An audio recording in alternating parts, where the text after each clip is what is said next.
Hello guys, कैसे हैं आप सभी लोग।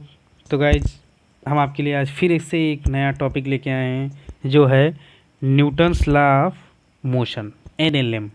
मैकेनिक्स का सबसे पहला और सबसे बेसिक यूनिट आज हम आप लोगों के सामने लाए हैं। न्यूटन्स ने क्या बताए थे, न्यूटन्स के कौन कौन से लॉ हैं, न्यूटन्स ने कौन से 3 लॉ मोशन के दिए थे, उस पर हम डिस्कस करेंगे। तो चलिए स्टार्ट करते हैं।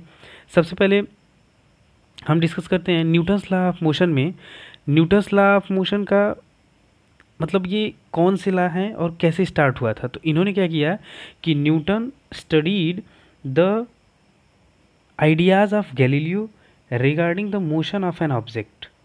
ही formulated 3 fundamental laws and govern the motion of object. This 3 laws are known as Newton's law of motion. Simply Newton ने गैलीलियो के आइडियाज़ को रेफरेंस मान के 3 लॉ, फंडामेंटल लॉज बनाए, ठीक है, जिनको हम और उनको एक ऑब्जेक्ट के मोशन से रिलेटेड 3 लॉज बनाए जो न्यूटन्स लॉ ऑफ मोशन कहलाते हैं, ठीक है। तो सबसे पहले देखते हैं Newton's first law of motion, ठीक है। देखिए ये यहाँ पे अगर देख लेते हैं हम, ये Newton's first law, second law और थर्ड लॉ, इसमें आपको समझ में आ रहा होगा कि ये कैसे कनेक्ट है।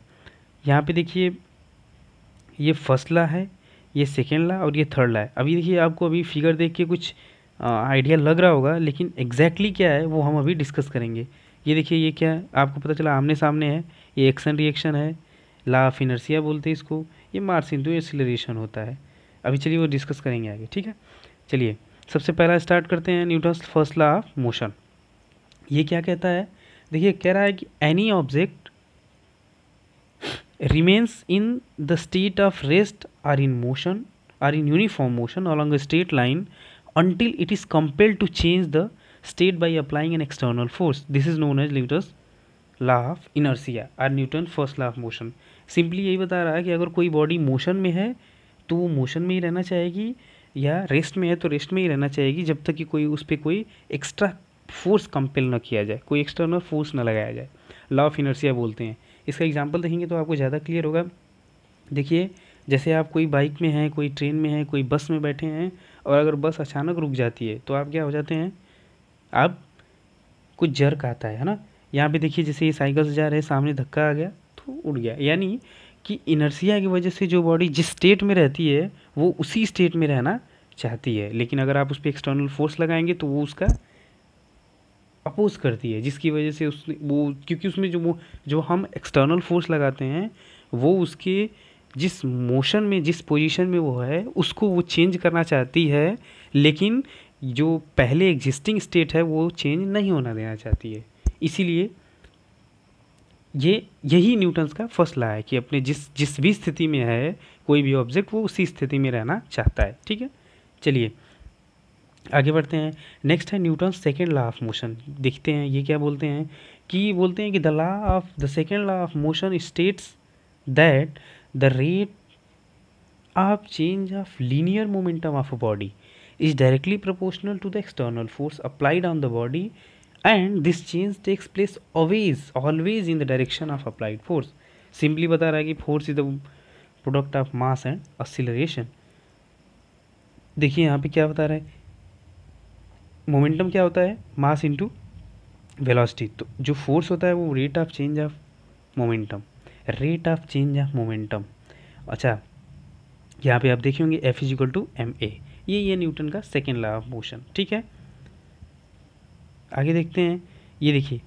अच्छा दुनिया में सब लोग जानते हैं क्रिकेट में जब हम कैच लेते हैं, विकेट कीपर लेता है या ऐसे कैच लेते हैं, तो आप अगर ध्यान से देखेंगे तो जो फील्डर रहता है वो जब कैच लेता है ना तो वो अपने हाथ को पीछे खींचता है। समझ सकते हैं क्यों खींचता है, देखिए मैं बता रहा हूँ आपको। देखिए ये फोर्स में क्या होता है, फोर्स में रेट है, रेट में ध्यान से देखिए टाइम नीचे है, अगर टाइम बढ़ेगा तो फोर्स क्या होगा, कम होगा।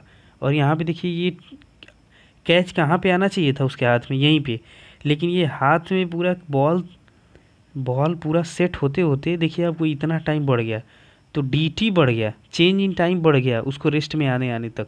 तो जब फोर्स होता क्या है, rate of change of momentum upon dt। जब टाइम बढ़ जाएगा तो फोर्स क्या हो जाएगा, कम हो जाएगा, इसीलिए हमको चोट कम लगती है। कभी भी देखिएगा कैच आए और तुरंत वहीं पे आप ले लीजिए और पीछे करके हाथ लीजिए तो आपको चोट कम लगेगी, और वहीं लेंगे तो चोट ज़्यादा लगेगी, क्योंकि rate of change of momentum ज़्यादा हो जाएगा, फोर्स ज़्यादा हो जाएगा यहाँ पर, और यहाँ पर उसके रिलेटिव में कम हो जाएगा।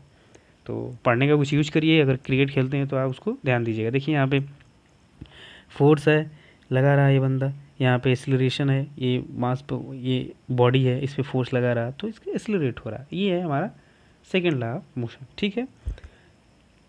देखिए बैलेंस फोर्स क्या होता है, equal force acting on one object in opposite direction do not change the objects motion. Simply ये बता रहा है कि अगर एक कोई ऑब्जेक्ट है, उस पर इधर से फोर्स लगा रहे हैं और इस पर इधर से, देखिए ध्यान से देखिए, और इधर से फोर्स लगा रहे हैं, अगर दोनों फोर्स मैग्नीट्यूड में और डायरेक्शन में, ध्यान सुनिए, मैग्नीट्यूड में सेम है और डायरेक्शन अपोजिट है, तो नेट फोर्स क्या होगा, जीरो होगा, तो मोशन नहीं होगा।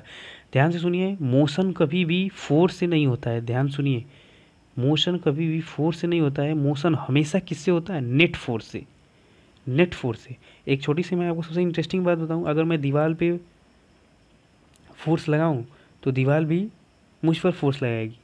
चलिए ये अभी आगे आएगा, आगे ज़्यादा समझ में आएगा थर्ड लॉ में।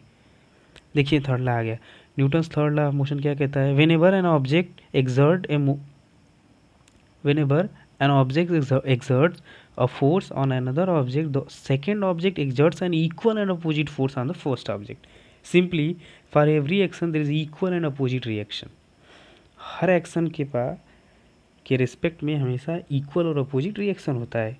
यहाँ से देखिए, जब गन है, गन को जब हम शूट करते हैं तो ये जो बुलेट निकलती है ये भी पीछे जर्क देती है ना, रिकॉयल फोर्स बोलते हैं इसको।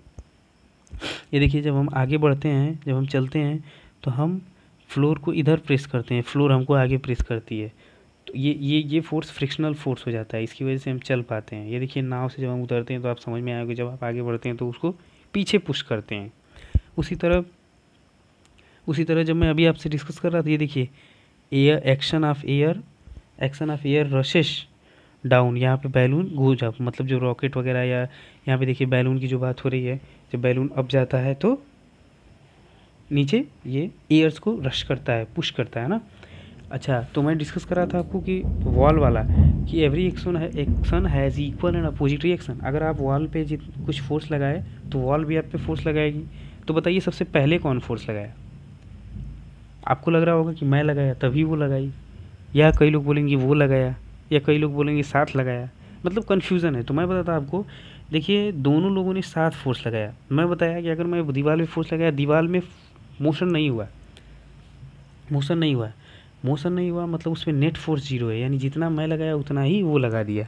अभी चेयर पे लगाया मैं, चेयर खिसक गया आगे, जब चेयर खिसक गया तो चेयर में मोशन हुआ, मतलब चेयर में मोशन किसकी वजह से हुआ? फोर्स की वजह से नहीं हुआ, नेट फोर्स की वजह से हुआ। मतलब कि चेयर भी मुझ पे फोर्स लगाई और मैं भी लगाया, लेकिन मेरा फोर्स उसकी फोर्स से क्या हुआ, ज़्यादा हुआ। तो जितना फोर्स वो लगाई, मान लेता हूँ मैं अगर 10 न्यूटन लगाया और उसमें मोशन हुआ है, मतलब उसने जो फोर्स लगाया वो 10 न्यूटन से कम है, और नेट फोर्स कितना है, 10 माइनस जितना वो लगाया, ठीक है। और जितना वो आएगा, मान लेते हैं वो 8 लगाया, तो नेट फोर्स जो आया वो 2 न्यूटन आया, और 2 न्यूटन के बराबर ही उसमें मोशन हुआ, ठीक। तो इस तरीके से हम न्यूटन्स के तीनों लॉज को ख़त्म कर दिए। तो thank you guys, thank you very much for being with us.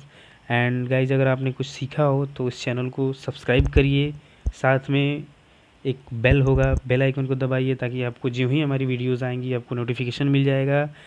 Like करिए, शेयर करिए और सब्सक्राइब करिए। Thank you so much for being with us. Will see in the next video.